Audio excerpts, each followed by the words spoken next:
welcome back to Northwest City Politics in the Know with Juanita. We're glad to have you with us again this evening for our show. We're always happy for people like you, people that are interested in the issues that are happening in our cities. Because it is important for good government that the city council, the city staff, and the residents all communicate together so that you know what's going on in areas that are of particular interest to you, you let them know. So we're glad that you're with us. And if you haven't watched our show before, each week we'll have somebody on from one of the 9 cities in Northwest Community's viewing area that can update us on the issues and the current happenings in that particular city. So we're glad to have you with us. And tonight, we're very happy to have Mayor Tim Wilson with us. Good to be here. From Brooklyn Center. Long-term, you've been with us almost since the beginning of our show, many times. So we're happy to have you with us again. Yep, almost 10 years in office already. Right. So, yeah. So, you know that I would like you to introduce yourself out to our wider audience. Tell them a little bit about yourself and your background. Well, yeah, my name's Tim Wilson. I'm the mayor here in Brooklyn Center. I've been the mayor the last 10 years. I'm in my 3rd term. Right. I'm not up for re-election this year. I will be in 2 more years in 2018, and I, at least at this point, plan on running then again as well. Now, switching gears completely, all of our cities are getting into the beginning stages of working on the 2017 budget, which is an important thing, and people are always interested in it. So what is the council and staff in your city doing at this point? Or talk a little bit about the process so people know what's happening. It's a long process. Yes. It starts in May, June. Right. With the first preliminary meetings to say, how did we do last year? Right. Where are we with the budget from last year? And then start looking at what are we going to build for a budget for next year. We have half the year left, but out of that analysis and that data, we're doing pretty good in keeping with our budget and our goals. We, of course, want to make sure we're providing the best value, services, and lower property taxes if possible across the city. All of that is very complex from all the pieces that a city has that works together. And once you get through a lot of that complexity, there's still a little bit of unknown as to whether or not it's all going to work the way you want it to. And then the big kicker is natural disasters. You know. You don't know about, right? Yep, we had large straight line winds in Brooklyn Center a few years ago, and that was an expense that had not been accounted for. But we have put in place now in the last 10 years, since I've been mayor, we now have a capital improvement plan, and we have it funded. We used to have one, but not funded. Right. It was a step along the way. Yes, it was. So now we've been able to make that be funded. So you'll see things like the community center got a new roof last summer. Things like that. We have to, as a city, keep our infrastructure up. And that means the police department, the fire department, you know, all of those amenities. With sewer and water, you know, all of those things that make our community a place where people want to live. So, yeah. Right. No, and it is a complex process, and if people want to, they can follow along by coming to the council meetings, listen to the discussions. Yep. And there's always information at City Hall in terms of the budget and where you're at and what you've determined so far. Yeah, absolutely. In fact, as the years go by, the new technology is being leveraged. The city has a website with a lot of information on it. You mentioned earlier that this show would be on YouTube. Right. City council meetings are on YouTube as well. So there are a number of different places where there is information that is easily accessible in what the city's doing. So. And so if people are concerned about what the city's doing and would like to see something more done or less done, this is a good time to start talking to yourself or your city council members. Yeah, absolutely. To get your thoughts and ideas across, because now you're dealing with those decisions. Yep. If it's a complex need that you're worried about or that you want to see done, like a new highway or something in that order, you need to start generating that conversation because it takes years to get there. So, yeah. And then the process has points along the way where the state says you have to have the most you're going to have in your budget for an increase by, I think, September, isn't it? Mm-hmm. Yes. In November, I believe, is the very last vote on the budget. But earlier than that, in September, there's a process where the city has to commit, and the council does, to X amount of dollars in the budget. We can say a 3% increase. At that point, we can't make it any higher. We could make it lower, and we have done in the past, but you have to commit to that partial point so that the generation of the discussion on the budget can happen in plenty of time for all the citizens to be aware of it. So there are lots of opportunities for citizens to get their thoughts into the process. And it's an important process, and one that not everybody is interested in following in detail, but I tend to do that, but not everybody is, no. But then it gets completed in December when you vote in the budget that's come through. But it goes through many, many steps and many reviews before you end up making the final decision. Not only by the council, but we have a financial commission as well. Oh, right, your city does. Not every city does. No. And we have citizens that are volunteers on that commission that have brought forth some very good ideas in the past. So, Another spot, if people are interested in this area, look into the commission. Absolutely. A simple application at City Hall, and then the mayor appoints, and if you're serious about being on a commission, it won't be very long. And you'll be appointed. So just check with City Hall if it's something that, because sometimes people get to a point where you've got more time in your life and you're able to do it. You talked about retiring. There's people out there probably getting the same stage. Look into some of the commissions in Brooklyn Center if you live in your city. And people have so much to offer. I mean, when you get to that point where you're retiring, you've worked in a field or you have expertise for many years before you've gotten to that point. So that expertise is very much welcome on our commissions. So. Yeah, it is important for our cities to make use of that.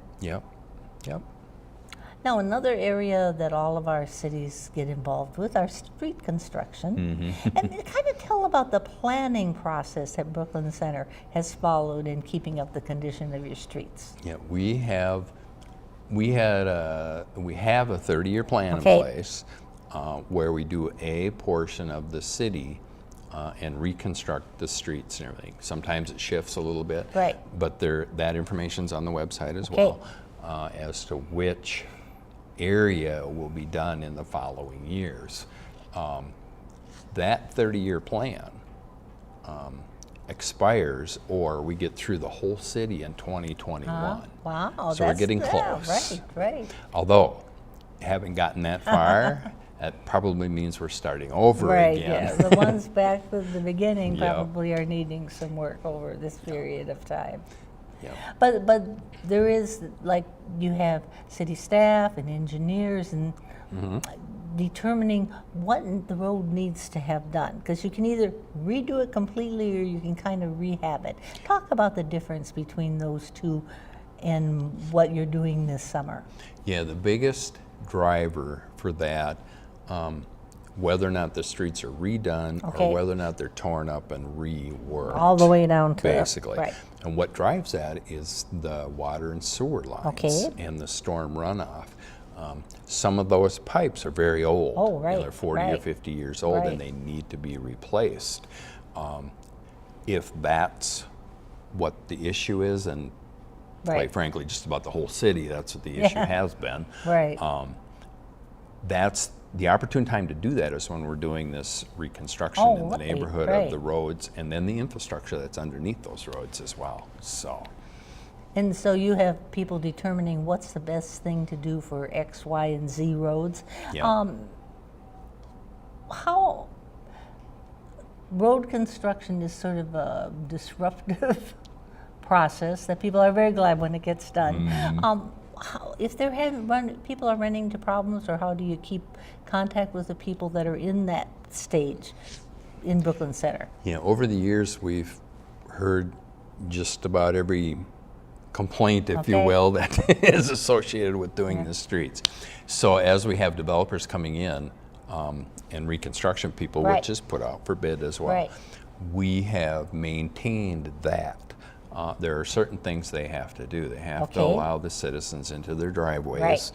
They have to allow them out of their driveways in the mornings, which means they may dig a hole, a fairly extensive hole during the day, but then they fill it in at night so people can get in and out.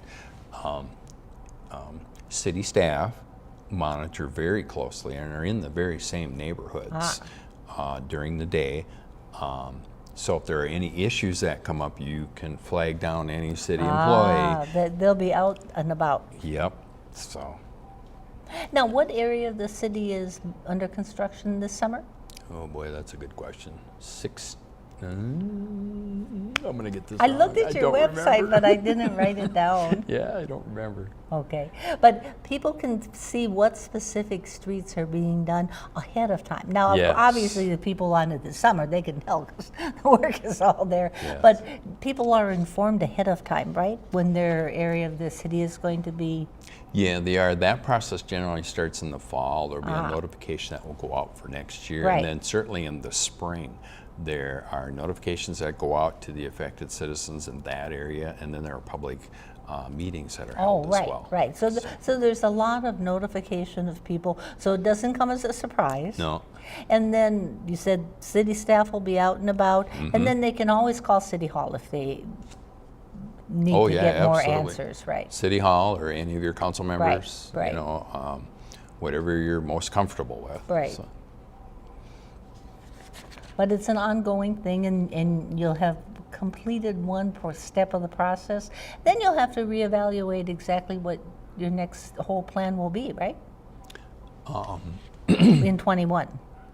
In 2021, yes. I would suspect that the infrastructure that was rebuilt 30 years ago is going to have to be looked at. Now, hopefully the technology has changed enough to where it isn't a full dig up the streets and put in new piping and all of that stuff. But there's no guarantee of that. Right. And it all depends on how that infrastructure has worn over the last 30 years. So. Yeah, and you can put cameras down and you do a lot of work before you decide what you're going to do for the next stage and phase. Yep, in fact, that's a great point.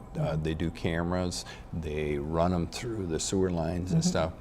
And what we've seen in the past for blockages is a lot of roots from the trees. Right. And now they even have things that can go in there and cut through those pipes and those roots and extend the life of those pipes. Right. So there's a lot of details that your city staff have to be involved with. Yes. And then the council needs to make the policy decisions of where and how much you're going to spend each year. And comes out of the budget, you know, and how we're going to fund those. We sometimes bond. We certainly have residents who have the opportunity to put it on their tax base as well for their property on a 10-year plan. But all of that then is a long process, to fund it and then to recapture that funding and then move on to the next one too. So. And then some of it's assessed to the citizens and some of it's paid for by the city? Yeah, we as the city or the council have a policy to say we want that assessment to look the same as it did 30 years ago. Based on inflation, all of those things, so that in essence, every citizen getting an assessment over the last 30 years has been treated equally. Oh, interesting. So, I hadn't heard that before. Yep, and we, as a city, we add dollars to that as well from our operations, sewer and water and others, and then we may bond as well to put funds in there, but the citizens themselves, when they're assessed, are not assessed the full amount for the project. Yeah, so. And each city is a little different in how they determine that. Yep, some cities will assess the full amount, Right. and it's much more than what what our citizens pay. So. Now, the Minnesota State Legislature was talking, they didn't get as much accomplished this year, but they were talking about possible changes to the Metropolitan Council. Mm-hmm. So I've started asking each of my guests a series of questions, and we'll gather it all together in one program over time. But can you tell first about how does the Metropolitan Council work with and affect the city of Brooklyn Center, just kind of in a general? The Metropolitan Council is the planning organization for the region. Okay. And if you think about it, sewer and water, those types of services, the Met Council is planning for with each comprehensive plan that cities submit, including parks, walkways, pathways, all of those things come under the Met Council as well. They're charged then with saying, in, say, Orono or a different city, what do they have for services for sewer and water? Okay. And is it equal to what Brooklyn Center has or Minneapolis has? To try to provide the same types of services at the same levels across the whole region. So. And what are the benefits that Brooklyn Center has seen from working with the Met Council? The Met Council, of course, has dollars. It's federal dollars from the U.S., as it were, from the federal government, for different projects. So there are ways we can leverage dollars out of the Met Council and be awarded grants, and things like that. Same as Hennepin County. Has a similar process to that as well. So it's all, we talked earlier about putting that financing together. It could be county, state, federal, it could be Met Council. There's a number of different sources where dollars could come in. So. And then the Met Council needs to approve your comprehensive plan for the city, right? Yes, they do. And they look at that comprehensive plan to say, is it similar or is it within the norms for the whole metro, for the whole region? As an example, we couldn't have a comprehensive plan that would say we're going to bulldoze everything. You know what I mean? You just don't provide services very well that way. On the other hand, they make sure that those comprehensive plans all gel, hopefully to better distribute jobs and economy, and local economy, and all those things across the metro. So there's a lot of back and forth between each of our cities and the Met Council. Oh yeah, absolutely. City staff and the Met Council staff work real closely together. We have worked with them in the past on Metropolitan Transit as well. We've had a couple of places that needed some better attention put to it, and we've worked with the Met Council to make sure that happens. But things like that, they're a governing body that has some power to it as well, and that can be very helpful. So. And now, are there changes that your city would like to see, or you, as you've worked with, in the ongoing way the council is either structured or run? Well, there's been a debate for years on how the Metropolitan Council are not elected. They're appointed by the governor, basically. And there's been controversy over the years as to whether or not that's a good idea, whether or not that's a representative idea for the citizens. Where it is today seems to work fairly well. Even we have some issues with different things. But it seems to work fairly well at the moment. I don't know if, and the legislature would have to do it, if there's a better plan. But it does get talked about frequently in sessions. And there seems to be more discussion about it lately with the most emphasis that I've heard is on how they're selected, because they are selected by different areas by the governor. So it isn't like each area gets somebody that kind of represents you, right? Actually, it's a citizen from that area in that metropolitan council. That goes on the council. So you have you have representation from all around. Yep. And then there are other things too, like a lot of that controversy is being driven by the light rail discussion that's going on across the state too, because the Met Council is instrumental in where that goes. But they invite, like the blue lines coming through Brooklyn Park and stuff. It doesn't really affect Brooklyn Center other than a mass transit nearby. But I serve on the corridor management commission for the blue line. So our city's represented, as are others, with that whole planning process. So. Well, and then the council does, depending on what the area is, have a lot of citizen input. I know they did in the transit area, but in other areas too, right? Yep, transit, diversity. Just they have commissions, same as we do at the city level, and the Met Council in and of themselves are very interested in what the citizens want to see in their region. So. And then do you get any input from residents in regards to that interaction? Not usually. Okay. Other than the light rail or some controversial issue, then we'll hear from citizens as to what that discussion is. But the Met Council is kind of this behind-the-scenes council. Yeah, people aren't real aware of it. That's why I thought, well, we'll kind of touch base on it a little, and I'll learn more from each person as we talk about it. Yep. So. Now, you've got a new amphitheater. Yeah. Give us a little bit of the history of how it came about and where it's at now. Yeah, that, we talked about citizens and volunteerism earlier. There was a 100-year celebration committee that was put together to put together the details for the 100-year celebration in 2011, if I remember right.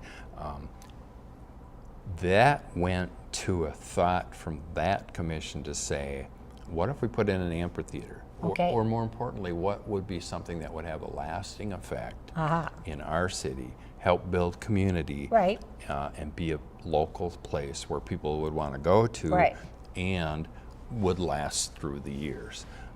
The idea of an amphitheater came up then. So this volunteer committee not only floated the idea, and the council agreed with it, but they also raised the funds for it and did all the work and all the footwork in getting the design plans, getting the funding for it, and then ultimately it was built. Now, and I'm very proud to say that there's an example of citizens coming together for a common goal and worked outside of the council and actually made it work. So. Well, and there's a Veterans Memorial as part of the amphitheater too, right? Yeah, it's a joint city and Veterans Memorial. Where not only can our veterans go, but also kids, citizens, activities. On the website, there's posted a number of activities that will be happening there through the summer, including movies for the kids on Friday nights. And other activities like bands or impromptu type things. So. And where is this located? Because I'm sure it's open to all of the people out in our area, right? Yeah, absolutely. It's in Centennial Park, which is right behind the city offices. The community center sits on one corner of that, so it's kind of back behind there. We have a very large, nice pond there with water amenity and stuff. And it's also where we have the fields for the Dudley tournaments, the softball tournaments. That, by the way, is starting this week for Earl Brown Days. And so that whole complex in there is an amenity for the city and the citizens. Definitely. Now, when was it completed? Oh boy, it was completed about a year ago. The ribbon cutting anyway. And it's coming in now to its first summer. So lots of activities. Now there's going to be a number of things on Tuesday evenings. I got to look on the date. From June 14th to August 23rd. I looked it up on your website. That on Tuesday evenings, what kind of events are going to be? That's where they'll have the bands, Okay. local activities, pieces. I don't remember Right. all of the things they do, but every Tuesday there'll be something going on there. And then, as I mentioned earlier, on Fridays there'll be 3 different movies. Oh, right, for that'll- families with Yep. kids. Families with kids, absolutely. One of them I recall, I don't remember all of them, is Minion will be on as a movie as right. well. And I know the kids are very interested in that. Right, so. right. So that is the process of these events that are there done by the volunteers or by the city, or a combination? Actually, the city does that Okay. now, and has input from a committee of sorts. But the city and the city staff have organized it and made all of these activities happen. Right, So- right. So this is the first summer of events in this brand new facility. Yes, the ribbon cutting was last fall, and it was a little too late in the weather to be able to start it. So. And people enjoy getting out on a nice summer's evening. I know we like to go to the outdoor concerts at various, in our own city, but also the ones that are surrounding us. Oh yeah, it's a great park to be in. Once you see it, Right. it's a great place to be. Bring a chair, bring the blanket, Yep. come and enjoy whatever program's on that evening. We have the Lions Club coming in with popcorn snacks. Oh, right, and, they're going to sell that. Yep, Those and kinds pop of and items, stuff right. too. And so there'll be some amenities there. It'll be like a huge outdoor open movie theater, maybe, Yeah. something in that order. So. And that kind of builds community too. Oh yeah, You're absolutely. sharing this experience and Yep. this music and talent with each other. Yep. Come and meet your neighbors. They'll Right. be there. Right. And so other kinds of events could be held too, as they'd have groups would have to bring it to the city to see if they can get it approved, but it's available for that kind of use? Yes, absolutely. Okay. On either a rental or Right. case-by-case basis.